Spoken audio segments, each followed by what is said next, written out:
And it's over before it really began. It's over. It's over before it began. And hear me out. Hear me out. I know we're going to hear the word hater and L and wrong.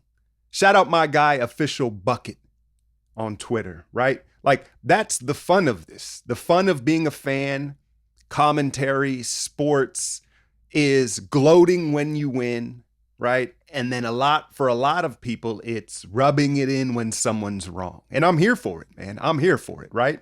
So that doesn't bother me. I'm almost 40 years old, and what happens as you get older and you gain experience being wrong, and it just doesn't bother you as much. That's not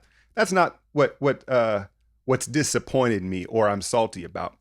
As far as the Lakers go and LeBron and the term hate, I got a video coming on that in this soon to be off season that we got, man. But as far as the Lakers go, let me explain something to you. I was raised in the Bay Area, a diehard Warriors fan. So first off, I don't really have a horse in this race. I wanted Miami to win because that's my pick and I wanted to be right? But I don't really feel a type of way about that. As far as like the Lakers go as a rivalry, being a Warriors fan, there's various reasons why I don't really have hate for the Lakers. One, the Lakers and Warriors have never really been good at the same time in my lifetime. Two, I'm an A's fan, not a Giants fan. So there's none of that LA Dodger Giant stuff going on, right? And three, I try not to be a hater. But that word is very blurred in 2020. But anyway, the Lakers came out, and look, man, they looked dominant. I think what we learned in that first half of basketball was it's Miami that's going to have to adjust to the Lakers' size. The Lakers aren't going to size down, especially when they're shooting like that, right? Like, so it was clear, like, okay, AD, my hat's off to him. It looks like he's coming for the crown, and he was just super dominant, right? But there are things that we need to point out here. Miami is a second half team, right? They're an adjustment team. And what are they known for? Their resiliency and their grit. Well, it's really hard to be resilient and show that adjustments if your roster is going to be this depleted, man. Bam couldn't even raise his shoulder up. I just got done with my patron breakdown on it. And what I think is happening is the Heat are saying he has a bad wrist to protect the fact that he has a bad shoulder.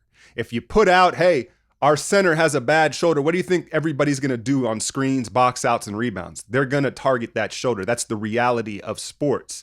And so they're saying he's got a bad wrist to try to protect him. The reality of it is there's something going on in that shoulder, and shoulders are very problematic, right? They're one of the body parts that sports science knows least about. They're not good at fixing them. So that's scary moving forward. But Jimmy Butler, full-on ankle sprain, and then Goran Dragic, it looks like, I haven't read the reports today. I don't even know if they're out.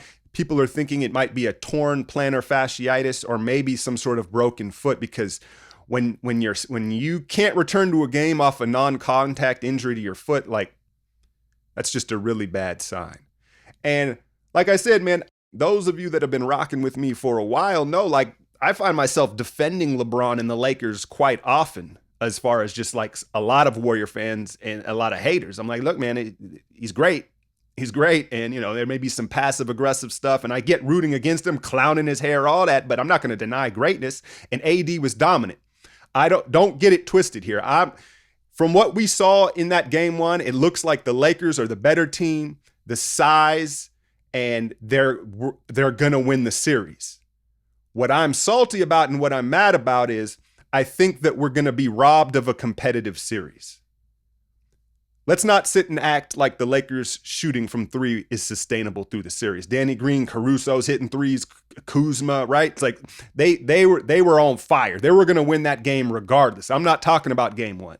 But the Heat, Spo, the adjustments, and again, the resiliency of the Heat, I thought they had a real opportunity to make this a long series and probably win it in 7, right? And that's what I'm salty about, that it looks like we're not even going to get a competitive series. Bam, Dragic, I don't think is going to be able to play. Bam, if you can't raise your arm up, he's not going to be able to play. We know Jimmy's going to try to tough it up, but he looked severely compromised. And it really sucks for both sides of things. It really does, because if you're someone like me who believed in the Heat, well, I'm going to sit here and say, like, look, man, it wasn't a fair shake. You lose your 3 best players, essentially. How do we know they couldn't have won? Right? And now if you're a Lakers fan, you're probably not going to get the credit you deserve for playing so well and being so dominant, because you're doing it against such a depleted Heat roster. So it's just whack. It's just whack. I don't know what the Heat are playing it tight to the vest as they should.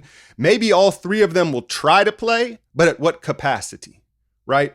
And so it just feels like we're getting robbed of what was potentially a very entertaining NBA Finals when we're getting ready to head into another hiatus from basketball that we don't know how long that's going to be. And that's what I'm salty about. The Lakers, my hats are off to them. AD, dominant as hell, right? What else? I think as far as Spo and Miami and the size and what we saw, I think he basically stayed small in this game 1, kind of sacrificing the game. At a certain point early on in the second half, it was clear, like, all right, this game's a wrap, right? And when Bam went out eventually, that he went to Kelly Olynyk. But I think that he was waiting to make the adjustment in game 2. Why show the Lakers the adjustment in a game they've already won? That's just poor strategy. And so whether it's Myers Leonard or Kelly Olynyk is, I think, the guy you got to start alongside Bam if Bam's in the roster is capable of playing, right? And so then you put Kelly on Dwight, and then that allows Bam to guard AD. You saw AD with those rim runs, those early rim runs, and their size, and all of a sudden that buttery free throw jumper that Bam was uncorking against Boston, it looks a little bit different against that length, right? And you saw the length of the Lakers defense really kind of disturb the Heat's ability to get off clean looks, because as good defensively as Boston can be, it's a lot easier to shoot over a Kemba Walker and a Marcus Smart and a little stubby-legged Wanamaker than a lanky KCP, Danny Green, and Kyle Kuzma, and you saw that. So my hat's off to the Lakers defense. Y'all ain't gonna shoot that well, right? But at this point, does it matter? It feels like, it feels like it's over, man. It feels like it's over, and it feels like we didn't really even get a shot to see what was what. We didn't get to see any adjustments. And if Bam and Dragic are out, you might as well give the Lakers the trophy here on Friday. We might as well have the trophy ceremony and then just move into the draft in the offseason. That said, I've got a lot of draft stuff. My Patreon, I've broken down every prospect. I'll probably release another mock draft here as the teams are having these little mini combines. Did y'all hear LaMelo Ball has already pulled out of the combine? Does that mean he has a top 3 guarantee? So there's a lot of off-season basketball stuff to get to. But as far as this finals that we were all anticipating, it just feels anticlimactic, right? It's disappointing. And who knows, man, maybe those guys will give it a go. It doesn't feel that way, right? Like it's not, an ankle is one thing. We know Jimmy will play. We've seen guys play over and over through sprained ankles, but a bad shoulder, plantar fasciitis in the foot, that's a whole different story. And so, yeah, man. Yeah, it's just disappointing. But again, I'll hold this L. It beyond the injuries. Again, let me make it clear for some of you, because some of y'all have a hard time understanding things. It looks like the Lakers were the better team anyway. We only really got to see like a half of it, right? We didn't get to see Miami adjust, but yeah, it looked like the size was going to be overwhelming, and it looked like AD was going to dominate this series even if the Heat were healthy. I want to make that clear. I'm just disappointed we didn't get to fully see this battle. Anyway, hit that like, share, and subscribe. I'm out, y'all.